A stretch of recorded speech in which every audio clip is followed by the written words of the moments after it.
اگر آپ کے اوپر کوئی شخص پرچہ درج کرواتا ہے، کوئی مقدمہ دائر کر دیتا ہے، غرض یہ کہ وہ سول لٹیگیشن ہے، وہ فیملی لٹیگیشن ہے یا وہ کرمنل لٹیگیشن ہے، غرض یہ کہ کسی بھی نوعیت کا پرچہ یا مقدمہ آپ کے اوپر درج کروایا جاتا ہے اور کل کو آپ اس مقدمے سے بری ہو جاتے ہیں، کیس میں آپ ون کر جاتے ہیں کہ جناب یہ کیس فیک تھا،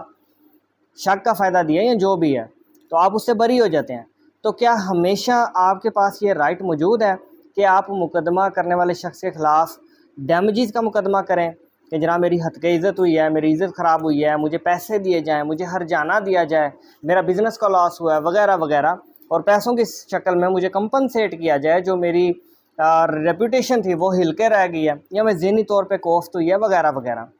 ایسے مقدمات کو بیسیکلی آپ کہتے ہیں میلیشیس پروسیکیوشن کے مقدمات، جن میں آپ ڈیمیجز کلیم کرتے ہیں اس شخص کے خلاف جس نے آپ کے خلاف کوئی بھی صورت میں مقدمہ دائر کیا تھا۔ ہمارے اس کیس کے اندر کیا ہوتا ہے کہ ایک شخص کے اوپر مقدمہ درج ہوتا ہے، قتل کا مقدمہ اور فوجداری کچھ مقدمات کی دفعات لگتی ہیں، سیکشنز لگتے ہیں، کرمنل پروسیڈنگز کا آغاز ہوتا ہے، اور چلتے چلتے چلتے ایک دن ایسا آتا ہے کہ یہ جو ملزم ہوتا ہے یہ بری ہو جاتا ہے، کورٹ اس کو بری کر دیتی ہے، ایکویٹل کی طرف یہ چلا جاتا ہے اور کورٹ کہتی ہے کہ اس کے اوپر چارجز ثابت نہیں ہوتے۔ یہ جو ملزم جب باہر فارغ ہو جاتا ہے، ٹرائل سے نکل آتا ہے باہر، یہ کیا کرتا ہے، یہ میلیشیس پروسیکیوشن کا مقدمہ ڈیمیجز فائل کرتا ہے، کس کے خلاف؟ اس مدعی کے خلاف جس نے اس کے اوپر پہلے پرچہ درج کروایا ہوا تھا۔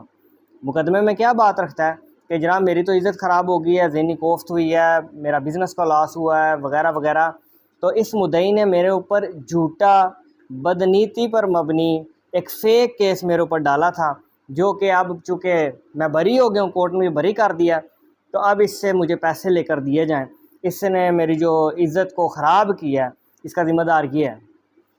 اس کیس کے اندر کیا نتیجہ نکلتا ہے؟ ٹرائل کورٹ جو ہوتی ہے نا، جو سب سے پہلی کورٹ ہے جہاں پہ یہ مقدمہ لے کر جاتا ہے یہ شخص، جو پہلے مقدمے میں ملزم ہوتا ہے لیکن دوسرے مقدمے کے اندر یہ مدعی بنتا ہے اور اس کو مدعا لے رکھتا ہے ڈیفینڈنٹ جس نے اس کے اوپر پہلے کیس کیا تھا۔ ٹرائل کورٹ جو ہے اس کی اس پٹیشن کو ڈکری کر دیتی ہے اور 8 لاکھ روپے کا جو ہے ہرجانہ کس کو حکم دیتی ہے؟ مدعی کو کہتی ہے پہلے والے کیس کے کہ جناب آپ اس کو دیں، آپ نے واقعی اس کی عزت خراب کی ہے، ریپوٹیشن خراب ہوئی ہے، یہ حقدار ہے، آپ نے فیک کیس اس پہ درج کرایا تھا۔ اپیل میں جاتا ہے، اپیلٹ کورٹ بھی وہی فیصلہ کرتی ہے، لیکن ہائی کورٹ میں جب پہنچتا ہے نا یہ مقدمہ، تو ہائی کورٹ کہتی ہے کہ ایسا نہیں،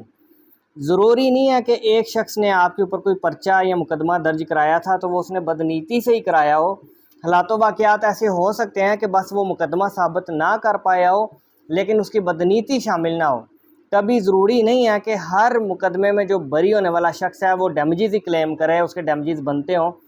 کیونکہ ڈیمیجز کلیم کرنے کے لیے آپ کو میلیشیس پروسیکیوشن ثابت کرنی پڑے گی، آپ کو ثابت کرنا پڑے گا کہ یہ جان بوجھ کے مجھے ناحق پھنسایا گیا ہے، پیچھے بلیک میلنگ اور سازش ہے۔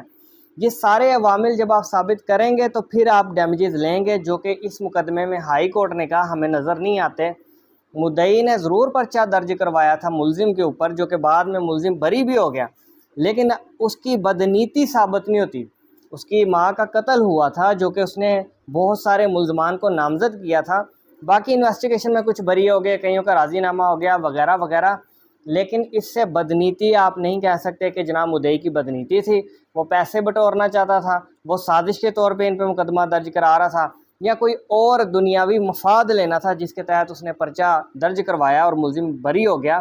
تو ایسی صورتحال میں یہ ڈیمیجز کلیم کرنے کا رائٹ نہیں رکھتا یہ والا جو ملزم تھا پہلے پرچے میں اور اب مدعی بنا ہے۔ تو